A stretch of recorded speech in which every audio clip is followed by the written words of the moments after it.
Love food and wine, then Metro State is the place to be next week. It's time for the 10th annual Denver Food and Wine Classic. Chef Troy Gard from the Tag Restaurant Group is here to tell us a little bit more about the event and show us how you can cook a steak without a grill and still make it taste amazing. Chef, how are you this morning? How you doing, Kirk? Great to have you with us. You. Hey, first let's talk about the classic here. This is the 10th year for this. And what's it all about? Is it about eating? Is it about learning? Everything. I mean, it's 10th year. I've been in it every single year. Lots of great restaurants, wine, food.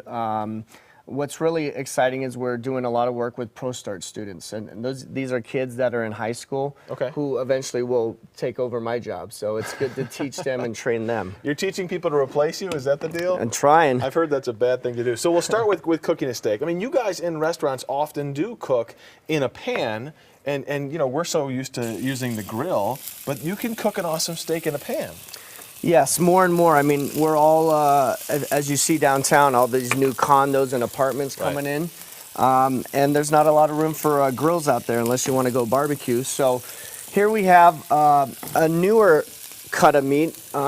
It's called the flap. Special. Yeah, it's kind of the butcher's choice. Here, I'll be the cow. You show me where it's from. from. So here is the New York strip loin. Right under there is the tenderloin.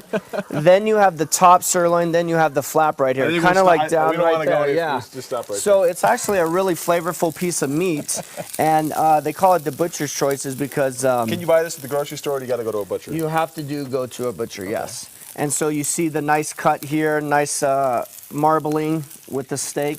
And then we have our own steakhouse called Garden Grace just right down the road. And I put my own seasoning blend right in there. Smell that. It's all fresh spices that we made at Savory Spice. So what we're going to do here is that oil or butter? What'd you put in there? It's just a little canola oil to start it off. The butter will make it burn.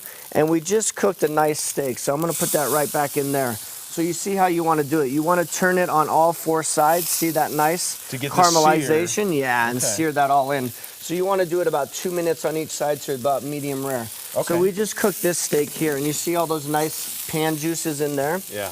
We're going to put a little bit of onions in there. We got our beautiful Olathe corn from Colorado. Yeah, that's good stuff. Put that right in there. And of course, Palisade peaches, right? We love that stuff. This is a Colorado recipe right Oh, here. You got it. How do you know when it's done? You got to feel it, right? Yep.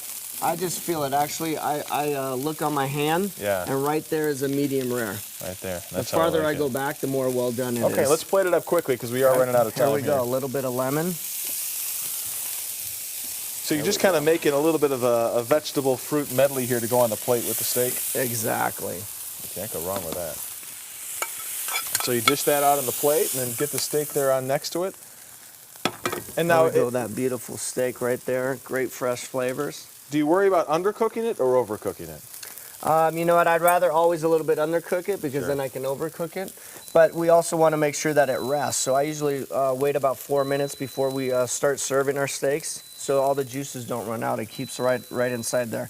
But you're going to have their nice sweet corn, fresh peaches, some cilantro, and this meat. Wait till you try it. Beautiful. And ask your butcher about the flap. The flap, right on your back, right? Chef, that's right here. Chef Gard says it's awesome. We're going to taste this. I want to tell you the Denver Food and Wine Classic starts September 3rd. I'm in. Runs through the 6th. You can find more information about it on our Good Day section over at kdvr.com. Thumbs up or thumbs down? Oh, man. She likes the flap, right? Heather, good cut of meat, huh? Heather, remember that. When you go to your butcher, say, I want the flap. Yeah, well, now I know because you were so graciously able to show us what the cow looks like. Mr. Butcher, I want this thing. I'm the cow. For a little more. Right? All right, Thank you. All right.